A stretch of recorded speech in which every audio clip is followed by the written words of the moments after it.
শয়তানের কোনো কাজ করে দিলে শয়তান আপনাকে পুরস্কৃত করবে। কি পুরস্কার? সে আপনাকে জাহান্নামের পথ ধরায় দেবে। ও নাউজুবিল্লাহ বলতেছেন, পুরস্কার দেবে শয়তান। এটা বেতন দিছে আপনাকে, শয়তানের ওই কাজ করে দিয়েছেন না, শয়তান এখন বেতন দিছে। বেতনটা হচ্ছে কি? জাহান্নাম। কারণ শয়তান এবং তার কর্মীরা আল্লাহর নাফরমানি করে।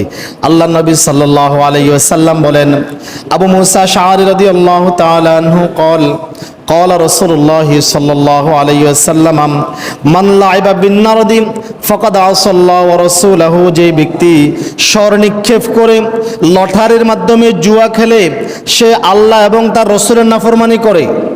নাউজুবিল্লাহ বলবেন না?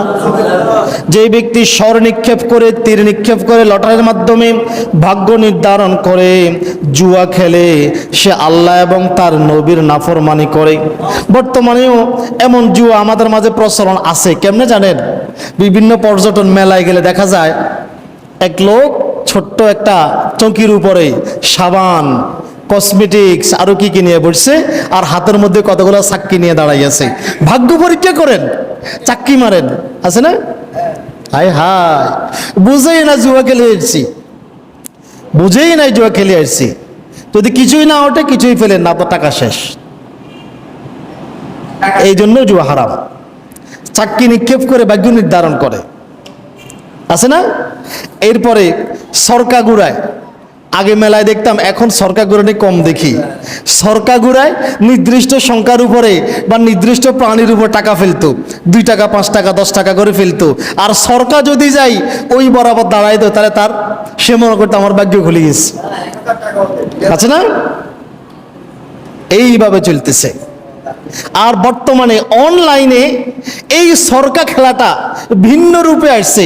স্পেন করো, কি করো, চাকরি একটা দেয়, এটাতে টাচ করলে এটা ঘুরে, তো ঘুরলে একটা জায়গায় যায় দাঁড়ায়। জুয়া বর্তমানে কোন রাষ্ট্র কর্তৃক স্বীকৃতি লাভ করছে। জুয়ার আজকে আন্তর্জাতিক অনলাইনে নাম দেওয়া হয়েছে ক্যাসিনো। কি নাম দেওয়া হয়েছে? মানে নাম পাল্টাই দিছে, ক্যাসিনো। কি আধুনিক নাম! নিজেকে মডার্ন প্রমাণ করার জন্য ক্যাসিনো খেলে। আস্তাগফিরুল্লাহ, আস্তাগফিরুল্লাহ। 1638 খ্রিস্টাব্দে প্রথম ইতালির ভেনিসে রাষ্ট্র কর্তৃক স্বীকৃতভাবে জুয়ার আসর বসেছিল। এরপর থেকে আজকের প্রায় রাষ্ট্রগুলিতে, একেবারে সৌদি আরবে পর্যন্ত জুয়ার আসর ঢুকে গেছে, জুয়ার আলাদা আস্তানা ঢুকে গেছে। এমন কোন রাষ্ট্র নাই যে রাষ্ট্রে একদিকে আইন করছে জুয়া নিষিদ্ধ রাষ্ট্র, আরেক দিক থেকে জুয়ার জন্য আসর খুলে বসে আছে। এটা না, এটাকে তারা জুয়া মনে করে, বলে ক্যাসিনো। আমেরিকার লাস ভেগাসের ক্যাসিনো নিয়ে আসছে। হায় হায়, আধুনিক যুগের জুয়ার ধরন একটু পাল্টাইছে। করোনা যেরকম ভিন্ন ভিন্ন ভেরিয়েন্টে আসে, আধুনিক যুগের জুয়া ভিন্ন ভিন্ন ভেরিয়েন্টে আসছে। বর্তমান আধুনিক সময়ে জুয়াকে ভিন্ন ভিন্ন নাম দিয়ে বৈধ করার, মানুষের নিকট জুয়া কোনো অপরাধ নয়, এটা হালকা জিনিস, এমনটা প্রমাণ করানোর চেষ্টা চালানো হচ্ছে। এই বলা হয় এটা, এই খেলাগুলি একটু বিনোদনের জন্য। কিসের জন্য? মিডিয়াতে প্রচার করা হয়। কারণ আজকের বর্তমান বিশ্বের অধিকাংশ ধ্বংস, মারামারি, হানাহানি, রাষ্ট্রের অশান্তির পিছনে যদি 100% কাউকে দায়ী করা হয়, তার 90% মিডিয়া দায়ী। কারা দায়ী? মিডিয়া দায়ী। এই মিডিয়ার মাধ্যমে এই খেলাগুলিকে, জুয়া খেলাগুলিকে প্রকাশ করা হচ্ছে। এটা একটা বিনোদনের জন্য খেলতেছে, আবার প্রমাণ করতেছে এটা একটু অবসর সময় কাটানোর জন্য। আবার কখনো কখনো প্রমাণ করা হয় এটা দ্বারা তো অর্থ উপার্জন করা হয়। কি উপার্জন করা হয়? এটা অর্থ উপার্জন করার একটা মাধ্যম। এখানে কোনো পাপ নাই। এমনকি নতুন নতুন শব্দ প্রয়োগ করে জুয়ার, কি করে, নতুন নতুন শব্দ প্রয়োগ করে। সাধারণ মানুষও এইসব পদ্ধতিকে জুয়া মনে করে না, অপরাধ মনে করে না, তারা বোঝেই না। কেননা তারা ভাবতেছে এসব খেলায় তো কিছু অর্থ উপার্জন হয়, তারা ওটা মনে করে না। তারা মনে করে এসব খেলায় কিছু অর্থ উপার্জন হচ্ছে, আর এই অর্থ উপার্জনকে কেন্দ্র করে জুয়ার, ক্যাসিনোর নতুন ইন্ডাস্ট্রি তৈরি হচ্ছে দেশে দেশে। কিন্তু আসলে এই মিডিয়া জুয়াতে যদি উপকার হয়, যে উপকার যদি হয় 10%, এই 10%কে বিশাল হাইলাইট করে দেখাবে, বাকি 90% ক্ষতিকে মানুষের লোকালয়ের অন্তরালে রেখে দেবে। আর তারা যে এই জুয়াটাকে আধুনিক নাম দিয়া, মডার্ন নাম দিয়া বলবে যে এটাকে কিছু টাকা পয়সা ইনকাম হয়, একটু বিনোদন, মনের খোরাক হয়, তো খেললে অসুবিধাটা কি, দোষের কি? আল্লাহ কিন্তু এই কথা জানতো। এক ধরনের জালিম যে বাইর হইব, আল্লাহ এটা জানতো কি জানতো না? শুধু এই জামানা, রসুলের জামানায়ও ছিল এরকম। আল্লাহ নবীকে এসে জিজ্ঞাসা করা হলো, আর আল্লাহ তার জবাব দিচ্ছেন। কোরআনুল কারীম সূরা বাকারা আয়াত নং 119, 219 আল্লাহ তাআলা বলেন, ইয়াসআলুনাকা আনিল খামরি ওয়াল মাইসিরি, হে নবী, লোকেরা আপনাকে মদ এবং জুয়া সম্পর্কে জিজ্ঞাসা করে। মদ এবং জুয়া সম্পর্কে জিজ্ঞাসা করে, আপনি তাদেরকে বলে দেন, কুল ফীহিমা ইসমুন, নিশ্চয়ই এই দুটিতে রয়েছে জঘন্যতম পাপ, কবিরা গুনাহ। কি রয়েছে? কবিরা গুনাহ রয়েছে। ওয়া মানাফিউ লিন্নাস, আর মানুষের দৃষ্টিতে, মানুষের জন্য কিছু উপকার আছে। মানুষের দৃষ্টিতে আর কি, আল্লাহর দৃষ্টিতে নয়। কার দৃষ্টিতে? মানুষের দৃষ্টিতে এটাতে রয়েছে কিছু উপকার। কি উপকার? ওই যে 90 জনের টাকা মারি 10 জনকে লাভবান করে, হয় না? 90 জনের টাকা মেরে 10 জনকে লাভবান করে। সারা বাংলাদেশে 40 লক্ষ টাকা প্রথম পুরস্কারের টিকিট বিক্রি হচ্ছে।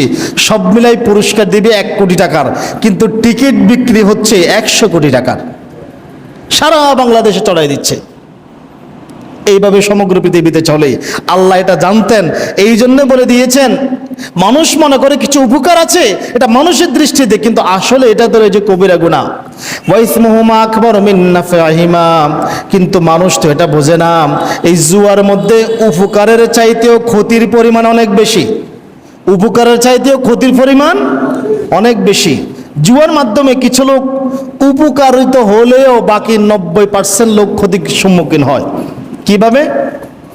আপনি দেখেন, আজকে আমাদের ছেলেদের কথা বলি, অনলাইনে মোবাইলে গেম খেলে, টাকা ইনভেস্ট করে। পুরা উনকুট গ্রামে 100 জন খেলে। কয়জন খেলে? 100 জন খেলে।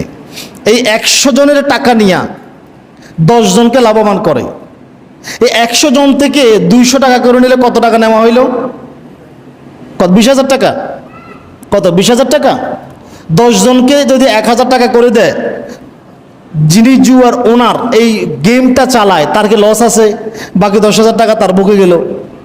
এখন সে প্রকাশ করতেছে, আমি এটা খেলে 1,000 টাকা পাইছি, উৎসাহিত করে বাকিদেরকে। জুয়ার মাধ্যমে উপকার যদি 10% হয়, ক্ষতির পরিমাণ 90%। 90 জন লোক ক্ষতির সম্মুখীন হচ্ছে এই জুয়ার মাধ্যমে। বাকি 90 জন অর্থ হারাচ্ছে, এমনকি অনেকে সর্বশান্ত হয়ে যাচ্ছে জুয়ার নেশায় পড়ে। অন্যদিকে সময় নষ্ট হচ্ছে, প্রতিপক্ষকে হারানোর জন্য একটা প্রতিযোগিতা, একটা নেশা নিজের ভিতরে কাজ করে। এই নেশায় পড়ে একটা সময় মানুষ ঝগড়াঝাটি, হানাহানি, শত্রুতায় লিপ্ত হয়ে যায়। এটাই হচ্ছে জুয়া, একটা সময় নেশায় পরিণত হয়। এই জুয়াতে পড়ে পরিবারের টেনশন নাই, অর্থ, তার পিতা মাতার হক আদায় করতে হবে, সন্তানের হক আদায় করতে হবে, স্ত্রীর হক আদায় করতে হবে, এইসব সব কিছু ভুলে যায়।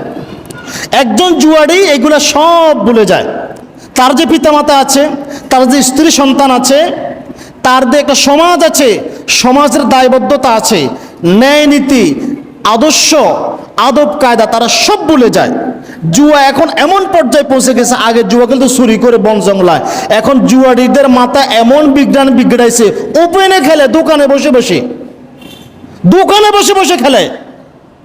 সমাজের আমার মনে হচ্ছে কি, এই যে আল্লাহ নবী বলেছেন, এরা যারা জুয়া খেলে, এরা শুয়োরের রক্ত দিয়ে নিজের হাত রঙিন করে। তা আমার মনে হচ্ছে যারা জুয়া খেলে, সমাজে যারা এদেরকে সাপোর্ট দেয়, সবগুলা শুয়ার হইয়া ময়লাতে বসবাস করে, আবর্জনা খায়, ওপেনলি খেলে। মস্তিষ্ক কত রকম বিকৃত হইলে ওপেনলি জুয়া খেলা হচ্ছে। ছি ছি ছি ছি। আবার দেখবেন এরাই সমাজের বিভিন্ন কাজে শিয়ালের মতো হুক্কা হুয়া দিয়া বড় বড় কথা বলে। এই জুয়ার নেশায় পড়ে কত মানুষ তার সম্পদ হারিয়েছে, লক্ষ লক্ষ টাকা ঋণের তলে পড়েছে না? জুয়ার এমনও ইতিহাস বাংলাদেশে পাওয়া যায়, জুয়াতে বাজি ধরে হেরে নিজের স্ত্রীকে পরপুরুষের বিস্তায় ফাটাইছে। অসংখ্য ঘটনা ঘটেছে।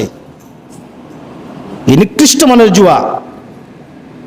এইভাবে জুয়ার কয়টা ক্ষতির কথা বলবো? আপনি জুয়ার 10টা উপকার দেখাবেন, আমি 90টা ক্ষতি দেখাবো। কোরআন হাদিস থেকে, বাস্তবিকতা থেকে 90টা উপকার দেখাবো আপনাকে। জুয়া এইভাবেই আমাদের সমাজ, আমাদের রাষ্ট্র, প্রজন্ম ধ্বংস করে যাচ্ছে। ইনশাল্লাহ জুয়ার ব্যাপারে আরো আলোচনা আছে, আরো একজন আলোচনা হবে। জুয়ার আধুনিক রূপ কিভাবে আমাদের ভিতরে প্রকাশ পাচ্ছে, আমরা কিভাবে জুয়াকে সাধারণ করে নিচ্ছি, এই ব্যাপারে আগামী জুমা আলোচনা করা হবে ইনশাআল্লাহুল আজিজ।